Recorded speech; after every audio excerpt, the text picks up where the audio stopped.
যেদিন তফসিল ঘোষণা হলো তারপরেই ইনকিলাব মঞ্চের বিশিষ্ট নেতা উসমান হাদি কালকে নির্মমভাবে গুলি বিষয়ে তিনি এখন মৃত্যু সংকটে, জীবন সংকটে।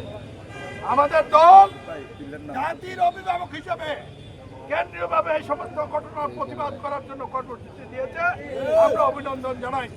আজকে প্রতিবাদ করেছি, প্রস্তুতি নিতে হবে প্রতিরোধ করার। মনে রাখতে হবে ৭০-এর নির্বাচনেও যখন পাকিস্তানের বিরুদ্ধে জাতীয় ঐক্যবদ্ধ হয়েছিল, একটি মহান নির্বাচন বানচালের চেষ্টা করেছিল, সেটা পারে নাই। শহীদ জিয়ার শাসন স্বাধীনতার ঘোষণার মধ্যে দিয়ে সেই লড়াই শেষে আমরা একটা দেশ পেয়েছি। এই দেশটি আর সংকটে জনাব তারেক রহমানের নেতৃত্বে অনেক ধৈর্য করে বিএনপি মুখরা করে এই সকল কৌশলগতভাবে দিক বিজয় করে এবং লন্ডনে রাষ্ট্রের প্রধান উপদেষ্টার সাথে সফল বৈঠকের পর আজকে নির্বাচনী তফসিল ঘোষিত হয়েছে। আমরা তাকে অভিনন্দন জানাই। একটি মহল এটা বানচাল করার জন্য নেমে পড়েছে।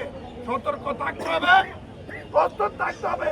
জনাব তারেক রহমানের নির্দেশে যে কোনো মুহূর্তে জীবন বাজি রেখে আমরা রাস্তা নেমে এদের বিরুদ্ধে প্রতিরোধ করে নির্বাচনকে সফল করব, এই কথা বলে আপনারা এবং আপনারা জানেন এতদিন বলা হয়েছিল তারিখ দিয়ে আসবে না, নানা কথা কানে কানে বলা হতো।